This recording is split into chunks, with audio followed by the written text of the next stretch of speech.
So we are like in the middle of trying to record this little podcast thing, and I'm like, man, we've had such a crazy week in a real positive way, like things that, right. you know, we didn't expect in ways like that God is working and moving that like go beyond, you know, our programming or kind of like if we do this, this happens. And so just want to tell the story real quick. You know, last week we had our first 24-hour prayer for the year where we had people sign up, over 30 people sign up to pray throughout like a 24-hour period of time. We did prayer in the service last week, which was really cool. I've heard lots of stories about people praying about significant, crazy things and like really interesting connections that go beyond what you could kind of make happen.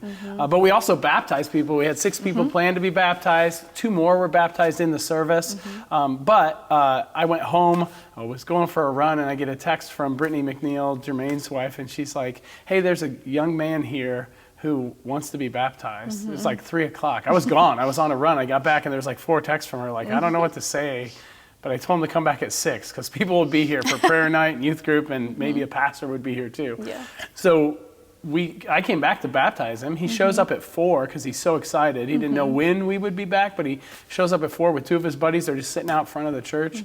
And I show up at 6 to drop off my kids for youth group and to go in and baptize. And you pulled up right then. And I was like, dude, you got to come in because that week you had a chance to talk with him. And so we came in, and like all the people from prayer were in there, high school kids, and we baptized this dude. And even crazy enough, I saw him at the gym like 3 days later. We talked about how God was up to something like this is out of the ordinary for us, that people are just like waiting outside saying, can I still be baptized? And that was really cool. But then yesterday, I come down the hall and I see you with somebody, and you know. So we had gotten a connection card maybe a week or 2 ago with someone reaching out just saying, hey, I would like to know more about what it means to follow Jesus, you know. And so I actually contacted this lady, and I said, hey, why don't you come in? We'll just chat about it. And we had a great conversation, and she ended up giving her life to Christ, like right then and there. So we've just seen like just crazy stuff happening around here. We've seen people popping up saying, hey, I want to start a microchurch. I want to start a microchurch. It's crazy. I mean, we literally have probably 9 or 10 different microchurches that are in the works right now. So just praising God about that. There's some pretty exciting things happening with our college and young adults. We really believe that God's like taking just all these puzzle pieces and bringing them together. We have some individuals who are interested in mentoring these young adults, which we've been praying about for a long time. And so there's just some really, really exciting things happening that we can't explain. We were talking as a staff, and Chris said, like, I keep thinking, like, what have we done that's kind of like producing these results?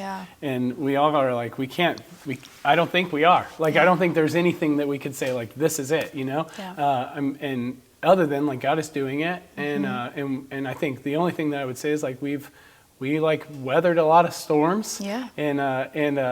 I'm listening to this one record by this girl named Harvest. I love Harvest. She's awesome. She's my favorite. And I listened to the song like 4 times today. And she says, I put my tears into the soil, and now they're reaping shouts of joy.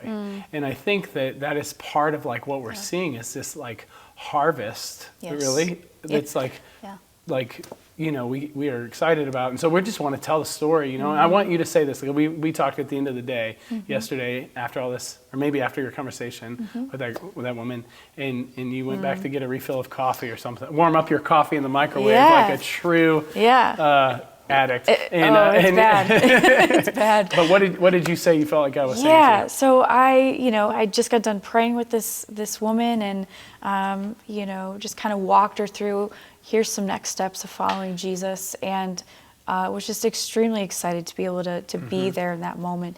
And she had left, and I was like, oh, my coffee's cold again. So I went back to heat it up, and as I was standing there just like waiting for the microwave to be done, I started thinking about, man, like, I wish I would have had something to put in her hand.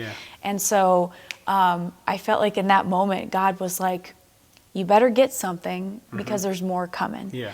And I truly believe that. And it's funny that you brought this up, because I got an email today from a guy with the same sort of question, like, hey, I want to come in and meet with someone because I want to know what it means to follow Jesus. And I believe like salvation is going to come to him too. So there's just stuff happening, and I feel like God has prepared us for this moment, and he's preparing us for what's next. Yeah, so. and I think the thing that excites me the most about it, like week 1, at the end of the service, I said, week 1 in 2024, 24, man, we're old. I'm old, you're very young. You're old. I said, I think this is a year of harvest, and I had a mom, she's in her like 60s, come up to me and go, I hope that's true. Like, I've been praying for my kids.